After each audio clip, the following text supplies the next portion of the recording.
Surat airport પર હવે gold અને ડાયમંડની સ્મગલિંગ બાદ ડ્રગ્સની હેરાફેરીનો નવો ટ્રેન્ડ શરૂ થયો છે। ડીઆરઆઈએ બાતમીના આધારે બેંકોકથી આવેલી ફ્લાઇટમાંથી 14 કરોડના ડ્રગ્સ સાથે એક ઇસમને ઝડપી પાડ્યો છે। ડીઆરઆઈને મળેલી બાતમી મુજબ બેંકોકથી સુરત આવી રહેલી ફ્લાઇટમાં એક પેસેન્જર શંકાસ્પદ બેગ લઈને આવી રહ્યો હતો।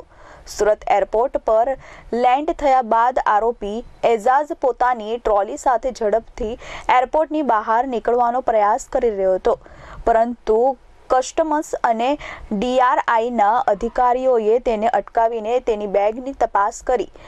બેગ ખોલતા જ અધિકારીઓ ચોંકી ઉઠ્યા હતા, કારણ કે તેમાંથી 14 કિલોગ્રામ ડ્રગ્સનો મોટો જથ્થો મળી આવ્યો હતો। આ ડ્રગ્સની આંતરરાષ્ટ્રીય બજાર કિંમત 14 કરોડ આંકવામાં આવી રહી છે।